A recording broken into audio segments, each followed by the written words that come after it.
So we will be there. We will never abandon you, ever. But sometimes you're going to have to leave. And so far, so good, you know. Sorry, Boosie.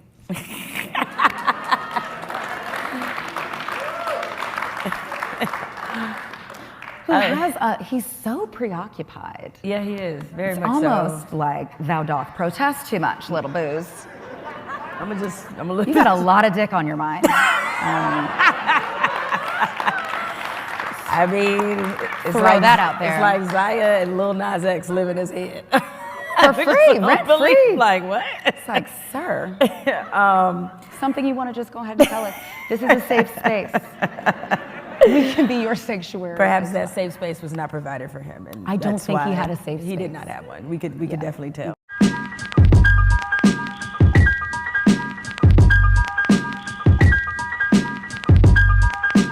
So here we go. So I guess Jemele Hill's got another show out. I don't follow Jemele Hill. I know she has something with Carrie Champion.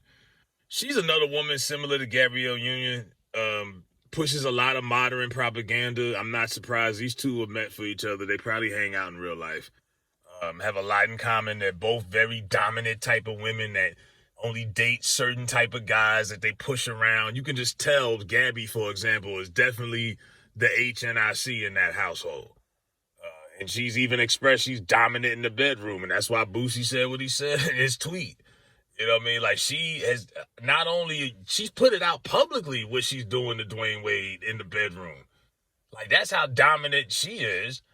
And you see in this conversation, the crazy part about this is psychology.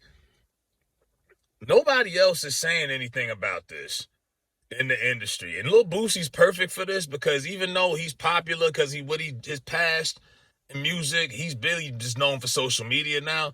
But you can't really cancel Lil Boosie because he ain't really in bed with Hollywood and the whole industry like that. You know what I mean? He's like an independent contractor damn near. He ain't got 7 or 8 bosses to listen to and answer to. You know, so he can be more vocal about what he feels. A lot of people don't think that this shit is right. But a lot of them are sticking on code and turning their head the other way because they don't want to get canceled. They don't want to lose this, lose that. Hell, even in the NBA, Dwayne Wade is a reoccurring guest on the TNT show. You don't think as opinionated as Charles Barkley and Shaq are, you don't think what they think about this? And I've heard Charles Barkley call Reggie Miller a pussy on national television. I've heard Shaq make fun of Dwight Howard when he got caught with that tranny. Made some kind of joke. He says, well, guys, what do you think Shaq drove? What do you think Dwight drove to the game? They said, what? Trans Am. Like, they was going in. You know, like these guys, and for nobody to be saying anything, that's how you know it's the game is fixed. You know, so what they do to psychology, and this is how they get a lot of people, and it's crazy to me how people fall for this. The couple that is publicly castrating their child, who's a minor, who's transforming him to be a woman as a minor, even though his mother, his real mother, publicly has gone against it and said it's wrong. What they're doing, but they're going to tell you that the guy who's speaking out against it is the bad person. All he said is he thinks it's messed up, but yet they're the ones, they've convinced a lot of people that he's the bad guy. The couple that's trying to transform a minor into a woman got people thinking that Boosie's the bad guy. Like, that's crazy. You know what I mean? Like, people, let's sit back and really think about what you're like, oh, he need to just stop it. I see the comments out here. He need to mind his business. He's wrong. He think about them too much. That's another thing they keep saying. Oh, he think about them. Boosie talks about damn near everything under the sun. It just so happens to be it goes viral when it's about, you know, the Dwayne Wade situation. You know, you pick and choose what you want to hear and what you don't want to see, and you're selective. But you know that's the biggest debate you can come up with. You know, and that's in your argument. That's your biggest point you can make. Then that's not good. That's all you can say. He must really, girl. He must like. That's the equivalent of a girl saying you gay or you got a small dick if after y'all done stop messing with each other. Oh, you always thinking about Lil Nas or Dwayne Wade. Girl, tell us what you really think. You know what I mean? That's such a weak argument. Like, that's like when somebody don't agree with your opinion and they just call you a hater. I'm like, okay, I'm not about to argue with you because you got like a second grade reading level and you can't even comprehend an opinion to counteract my opinion, you dumbass. You know what I mean? Like, I don't even talk to people like that. You just hating. All right, delete, because I already know you ignorant. You can't even break down nothing. You might as well call me a fucking poo-poo head, you 5-year-old. But that's the basic logic of some of this shit. But yeah, the woman who's helping another woman's son, transforming another woman's son. This ain't even your son. You know? And yeah, you're making Boosie the bad person because he spoke out on it. You know, and Boosie put this out there, and he hasn't taken it down.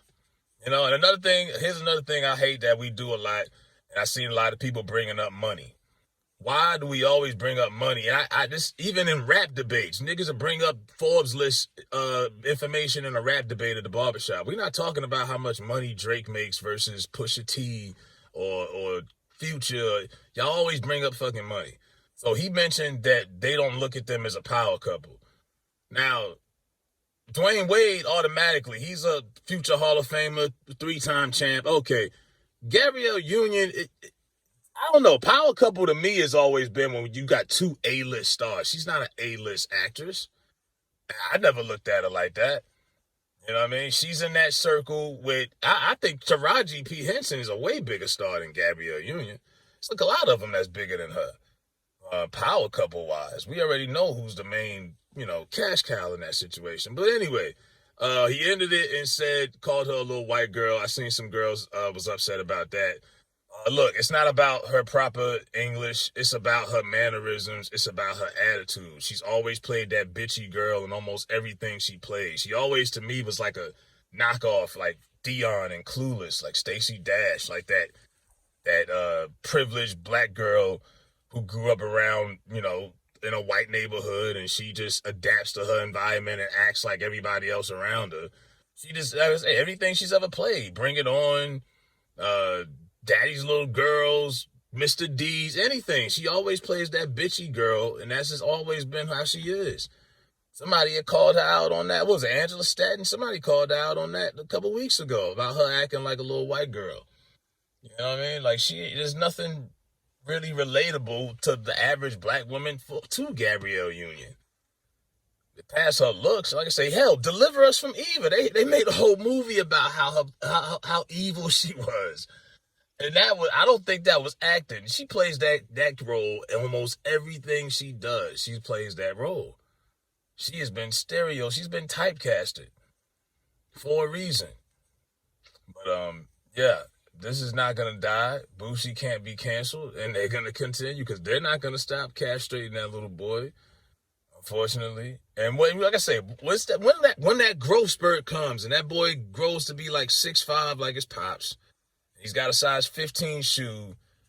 I don't know what size in heels, because we know he's wearing heels. You'll see how cute you think the shit looks then. But until then, it keeps going on. Let me know what y'all think in the comments. Respectfully, I'm out.